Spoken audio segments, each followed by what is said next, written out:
বন্ধুগণ, অধিকাংশ ক্ষেত্রে যেটা দেখা যায় যে মানুষের একটা স্বভাব হয়ে দাঁড়িয়েছে, ধরি মাছ না ছুঁই পানি। মানুষ এটা এরকম করে কারণ অধিকাংশ ক্ষেত্রে মানুষ তারা মেরুদণ্ডহীন, তারা কাপুরুষ, তারা ভীতু এবং তারা স্বার্থপর। খালি নিজেরটাই বোঝে, নিজেরটাই ব্যাপারটা জানে, নিজের পেছনটা বাঁচিয়ে চলে সব ব্যাপারে, এগিয়ে কখনো আসে না যে কাউকে সাহায্য করব। আজকে যদি আপনার পরিবারে যদি কেউ যদি কাউকে যদি কষ্ট দেয় বা ডিস্টার্ব করে, বা আপনি যদি সহযোগিতার যদি হাত না বাড়ান, বা ধরে নিন আপনার যেখানে আপনি থাকেন সেই পাড়াতে যদি কেউ যদি কোনো কষ্ট দেয়, কোনো একটা বয়স্ক লোকদের বা মহিলাদের বা বাচ্চাদের, সে যেও হতে পারে, আপনি যদি হাত বাড়িয়ে না এগোন সাহায্যের জন্যে, তাহলে আপনি আপনার কর্তব্য পালন করছেন না, আর ভগবান এতে অসন্তুষ্ট হবে।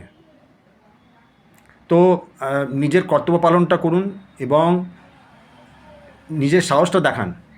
আজকে একটা দুষ্টু লোক কারোর উপর অত্যাচার করছে, সে হয়তো পরের দিন আপনার ওপরও অত্যাচার করতে পারে।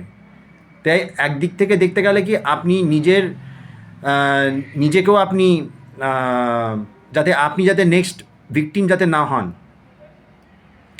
যাতে ওই ঝামেলা যাতে আপনাকে পরের দিন আপনাকে যাতে সেটা যাতে না দেখতে হয়, তাই আপনি নিজেকেও সাহায্য করছেন।